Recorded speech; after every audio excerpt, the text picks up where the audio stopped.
I have just started recording, and because this is mini reunion, very Yeah. nice to see you again, man.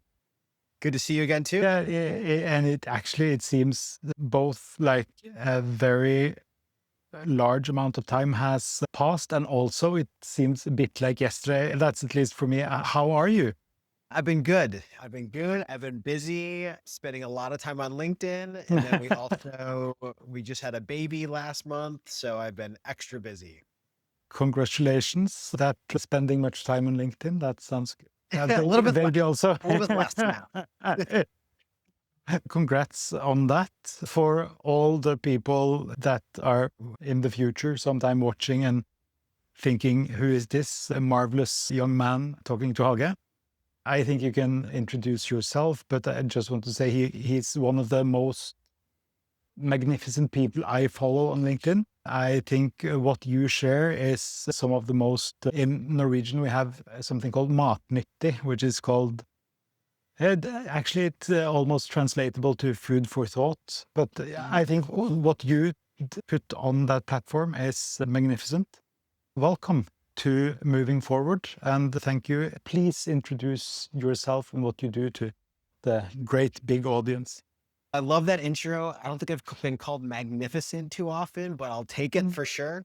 And it's good to see you again. It does feel like it's been a long time, but then also not a long time because we see each other on LinkedIn a lot Yeah. from time to time. So I think that helps keep in touch a bit.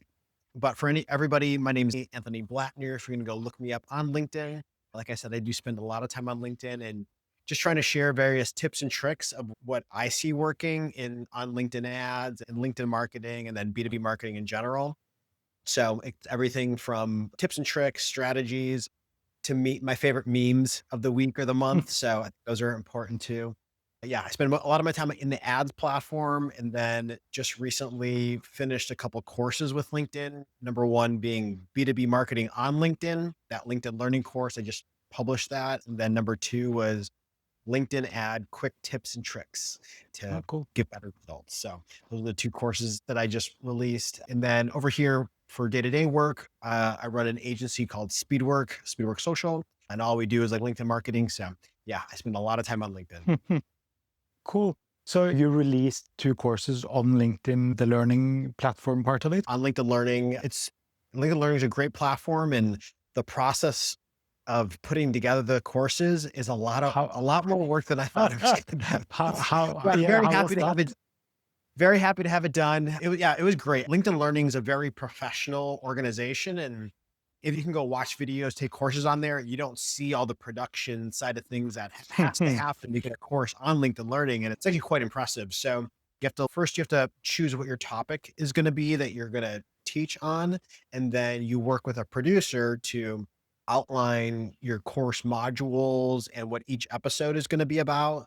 There's like sections and there's modules. So you have to have like chapters and then modules in each of those chapters, and then figure out what do you want each of those to cover.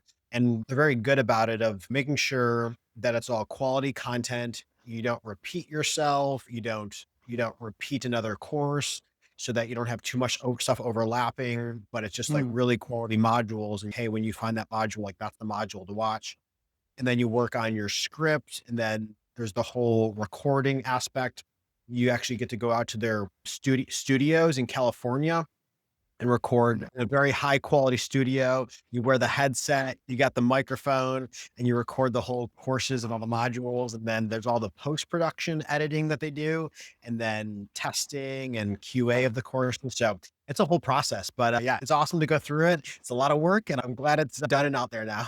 Yeah, I remember I did a course for Videocation, which is like a learning platform in Norway, and it's a lot of work to actually put together a course and the structure on how to build it to be most pedagogical. No, I don't know the English way to say it, but pedagogy. Yeah. What was your course about? It was basically like a basic course in digital marketing. So it was like really basic, but it was the second most viewed course on the platform, like the full year I had it. The only thing that went before it was how to be a good remote leader. This was 2020. So the remote thing was really popular for some reason. I don't remember. That makes Yeah. But going back to your agency, what is it that you enjoy most with what you're currently doing there? Oh man, I think my favorite part of working in an agency is getting to work with a wide variety, like a lot of different companies, and get to see all the different strategies and all the different content and offers and ads and things that you learn across seeing a lot of different accounts. I think is like probably my favorite part, getting to work with a lot of different clients, figure out the strategies, see what works, see what doesn't work. I think you learn so much by going Yeah, through that absolutely. process. So definitely like the strategy aspect. Are there any parts of it you don't like or you like less? With running a business, there's all the back end stuff that like sometimes just seems like it takes up a lot of time doing your books and Yeah. handling like paperwork, stuff like that. But I'd say like when it comes to like the marketing, it's definitely the strategy stuff that I really like figuring out the strategy, see what works, see what doesn't work, and learning a lot across a lot of different accounts. Yeah. Cool. Now we're moving into the space-time continuum, which is the segment of my show that talks to and with the base in the past, the now, and the future. Yeah. If you were to look backwards and see what thing in the past was most defining to getting you where you are today. That's a good question. I think I don't know if I can say one thing, but there's a couple main points that I'll Let's take a mention. couple of main points. Yeah. So my background before I got into marketing, before I got into LinkedIn, I was working in enterprise software. I was working at IBM. I used to be a programmer. So I used to do software development. So I think that it taught me a lot about like systems and just how technology and how software works. And like nowadays, most of our clients are in tech or software. And I can talk, I know what they're doing. I can talk the talk. I know how APIs work. I know how code works and like all these different systems and models. So I think it's like very helpful to have that base of like enterprise software. And then I think taught me a lot about like systems and how to create systems that we use in our company. So number one was that. And then number two was the decision to focus on LinkedIn. As I got into marketing, when I first got into, so I worked at IBM and then I had my own company building mobile apps. And then we would build like iPhone apps and Android apps for people. And then after you build an app, everyone wanted help with marketing after that. So that's how I got pulled into the marketing world, was building mobile apps and then having to help them with marketing. And a lot of them, we found that LinkedIn performed the best because there was a lot of, again, more like business software, enterprise software that we were building these apps for. And it wasn't like Facebook. Facebook wasn't the platform to use for that. So No. it ended up being LinkedIn was the best. And then after a short while, I just decided to focus just on LinkedIn and just put all my efforts there because that's what was working the best. I think that was like number 2 point was like decision to focus on LinkedIn, just work on LinkedIn, not spend too much time on Facebook or Google or like all the other options that there could be out there, but just focus on LinkedIn. So I think those were like the main 2 points. One was my background being in software and enterprise tech. And then number two is the decision to focus on LinkedIn at some point in time. Yeah, but you studied economics, didn't you? Like even before that? In college, I had a minor Yeah. in economics. Yes. I think I got that somewhere. So I'm just trying to build like a full picture. Yeah, I have an engineering degree. I got my master's in engineering, and then I had a minor in economics and business administration. So now this is the culmination of all of that together. Yeah, okay, this is really stupid, but have you seen the Slumdog Millionaire movie? Oh, I have. Because It's I been a while, haven't. but I've seen it. Yeah, yeah, because I haven't, but I really enjoyed the premise that like all these things that happens to him in his life just is a perfect storm of knowledge. I have quite a similar kind of thing where I tried to be a programmer, but because of I really couldn't sit down and actually focus to become good at it. I could do some, but now with AI and everything, I can actually, and also medication, then I can get a lot of stuff done. Yeah. But okay, your 10-year-old self, if you could have a quick chat with him, what would you say? My 10-year-old self, I would say buy more Bitcoin early on. That's what I would tell Okay, myself. how much Bitcoin did you not buy? I'll buy it when went out that long ago. Buy all the Bitcoin you can find. Yeah, because I'm in the situation where I have the email where I say to the guy, just screw it, where this was 2010, Yeah. because it was like you had to PayPal him money and he gave you a memory stick. It was crazy. But I did a small calculation when Bitcoin kind of became big, because I remembered it and I found the email, and it would have been 700 million. It's that. Did you Yeah. not There's like buy that many? the tweet somebody found on Twitter, like some guy who paid 5 Bitcoin for pizza, bought a Yes. pizza for 5 Bitcoin. Yeah. That's an expensive pizza. That would have been me if I actually went through with it. Yeah. But okay, if we take the 10-year-old self, what things about you today would he be most impressed with? He'd probably be most impressed with my memes. My memes. Nowadays. Okay, yeah, I see that. I don't know. So I've thought about this before. If you had when I was in college or younger, if you had told me I would have been working in LinkedIn marketing, I would have been like, what are you talking about? There's no way. What is this? It's like because back when I was like 10, back when I was 10, I wanted to play video games. And then back in college, I was like, okay, I'm gonna be a software developer. I'm gonna work in software. But I just thought like I thought video games were cool. I liked video games back in the day. And then I just thought like programming was cool because I could build stuff. And my first foray into programming, I built my own mobile app. And I thought that was cool because I could share with my friends. And then I don't know, I just got into social media because I thought it was cool and I could post on LinkedIn and stuff like that. So Yeah. it's funny, like looking back, like at the time, I would have been surprised to hear that I was working in LinkedIn marketing. But now that I'm here, it's like you can look backwards and put the dots together as to that happened and why that happened. But I'd say maybe like in general, like maybe the things that take out of that is follow what you're interested in, have side projects that you're working on. Like every time in my career that like I pivoted to something else, like it was a side project I had already been working on the side that I like just did because I thought it was fun. Like building mobile apps the first time, I just thought it was cool to build an iPhone app and share with my friends. And then that turned into my first company. And then getting into like marketing, I thought social media marketing was cool. And I was just doing it on the side for some side projects. And then that turned into what I'm doing today. What's my next side project going to be?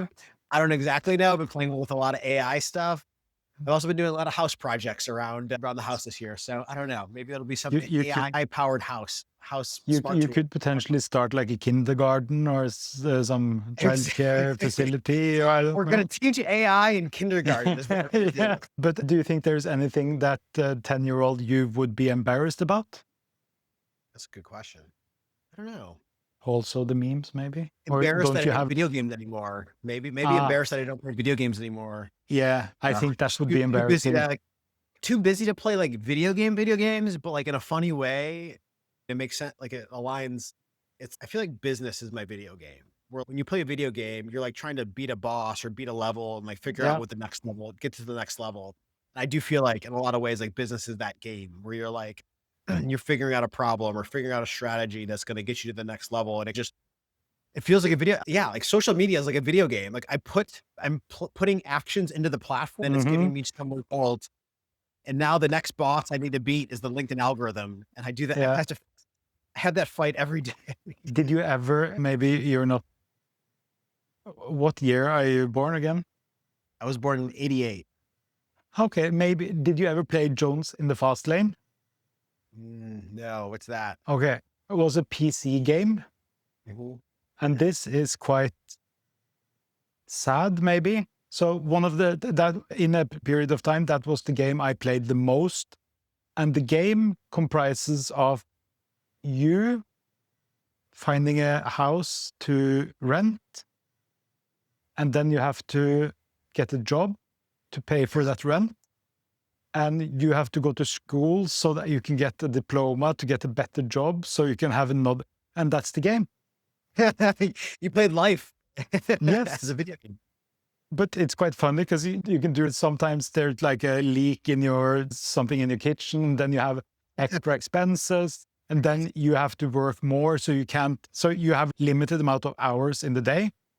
Crazy, I know, but you can use that time to either work when then it gives you money, of course, or you can study so you can get the degree, or you can, yeah, so it's, but that's basically your game now, only a bit more advanced, I think. That's life. That's the game of life is, yeah, deciding where you're going to put your time and, yeah, how you're going to balance home life and work life, and then all the Hmm. different things that are grabbing your attention. There was like a quote I liked once, and they said this guy was like a writer, and he was like, the only two things you ever need to do is the process of figuring out what to focus on, doing the work of figuring out what to work on, and then doing the work. And I've always thought that's interesting because it's like, what am I going to work on? How am I going to prioritize it? When am I going to do it? How am I going to do it? And then the doing of it. And I always think about that quote a lot. It's like prioritization, and then it's like the doing. And it's just those Yeah. two things. Then prevent yourself from being distracted from all the other shiny objects. They're right. Yes. Yeah. So I heard a similar quote, like in the like factories in the future, you will have two jobs. There will be one human and one dog. The human's job is to feed and water the dog, and the dog's job is to make sure the human doesn't touch anything else. So that's basically going to be the jobs of the future. Which parts of yourself right now do you hope to be able to take with you into the future? Which parts of myself into the future? I think my curiosity. I feel like I always like having a side project to work on and something else that I'm playing with on the side. And I hope that always continues. My health, maybe, if I can add that. Yeah, those two things. Cool. Now we move towards inspiration, which is another segment. Things in your everyday life that inspire you. My family, definitely my family, my wife and my new baby. Definitely why I go to work every day and try to build a good house, good life. Yeah, yeah, you have to make sure it's not like that's why I go to work and that's why I also do a lot of overtime. But yeah, I totally get it. And what qualities in others do you find inspiring? What qualities in others? These are not cookie cutter questions. They are most Trying to think like lately, I just like something that I'm feeling today is like when I see somebody who has like focus and passion in one area and like knowing what they want to do, knowing what they want to work on, and like working on it. Because I think like one of the challenges is like there's always so much going on. There's always so much to Mm, juggle.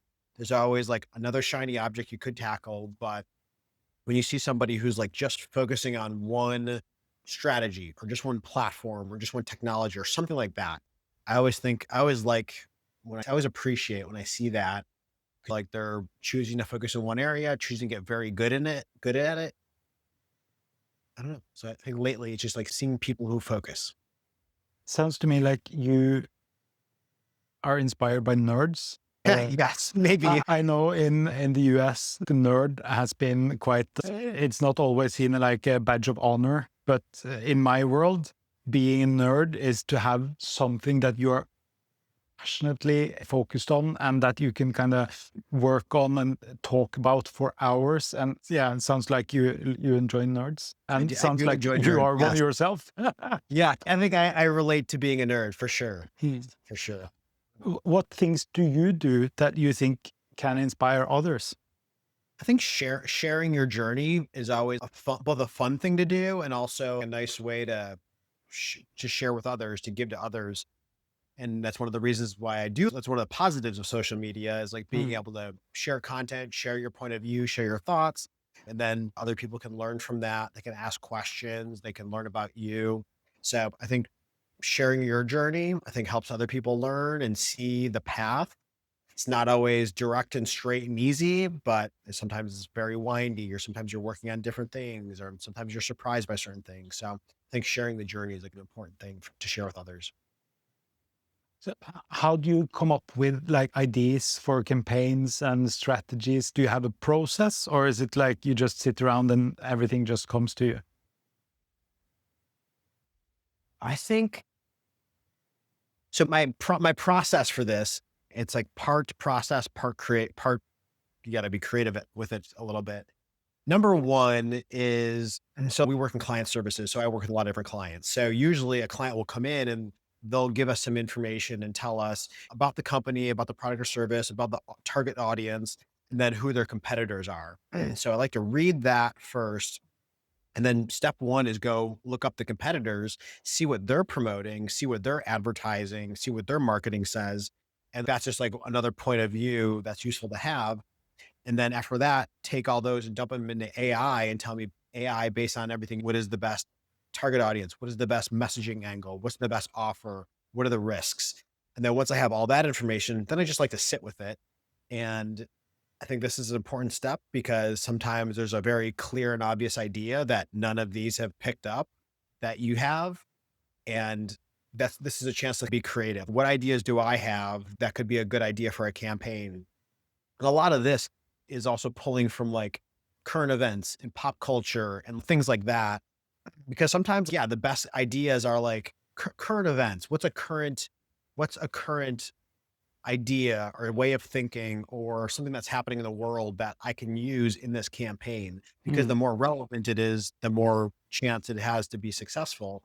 And especially on mm. social media, when people are just seeing like current events all day, that's going to be another point for them to latch on to. So that also goes into my memes is if there's like a current event or something that's happened recently, that's the best thing to use as a meme and add a caption to. But that's my process is number one, get information from the client. Number two is look in competitors. Number three is ask AI. And number four is to sit with it yourself to see what creative ideas you have to bring to the table. What kind of AI tools do you use? Yeah, I'm pretty simple. I just use ChatGPT for everything. That's gotten the job done for me. I'm sure I'm probably like missing or there's a lot more I could be doing. But for me, it's been all like ChatGPT so far. Okay. After this, I'm going to send you a link to something that I think will, at least some of the things you're using ChatGPT to. I use ChatGPT also, of course, but yeah, let me show you something after. I don't want to spoil everything to everyone, but I'll give you some insight. What's the best idea you ever had? The best idea I've ever had. Best idea. Best idea. That's big. That's a big question. Best idea I've ever had. You can go in the other end if you know your The worst worst idea, because that's the next question. We can do that, and then you can come back to the best. I think there's a couple different levels here. So I have a couple different things I'm going to answer with. I think like best, maybe best idea or action I've taken was one of the things I credit a lot of things to was moving after I graduated college to a bigger city. I moved to Austin and there's a big tech community here, there's a big Mm. startup community.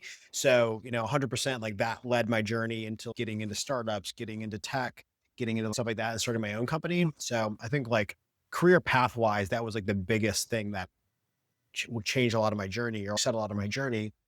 One of my favorite ads I've ever created though is somebody was making software that would like, this is a long time ago. This is like before AI and stuff like that, building software that would replace spreadsheets.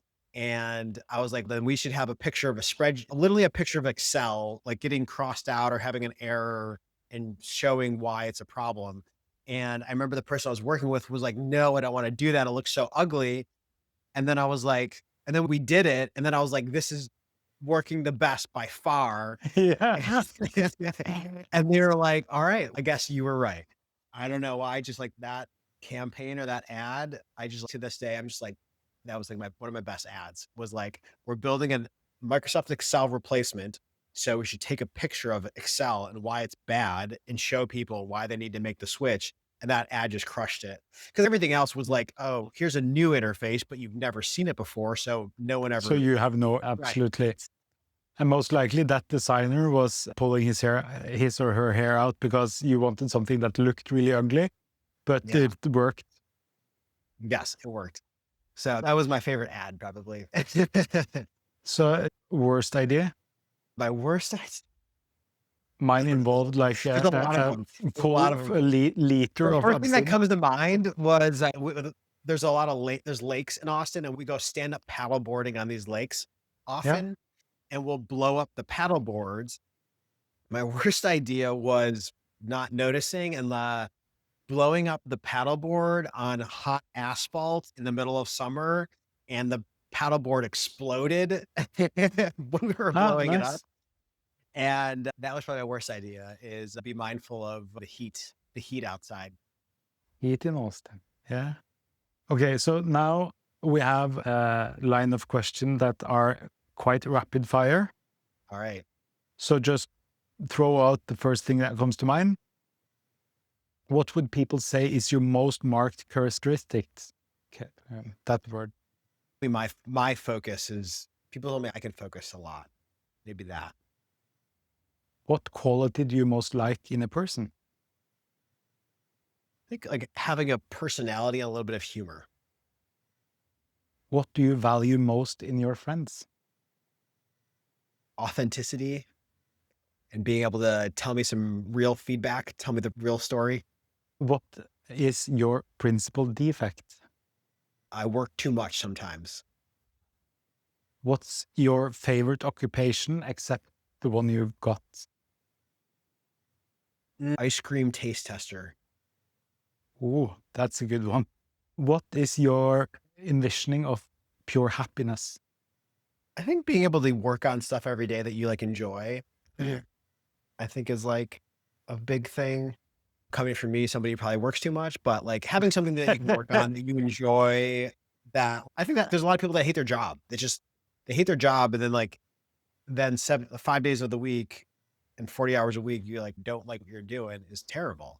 So That I think sounds having something to awful. work on that you really enjoy, that I feel like I learn stuff every day and I get to play with new things and test new things, is like one of my favorite things to do.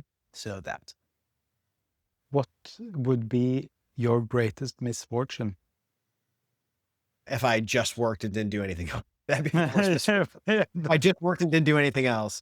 I feel very blessed to have a family starting this year, have a wife and have a new baby. Very happy to have stuff outside of work that I can do too. Yeah. How would you like to be remembered? By my means.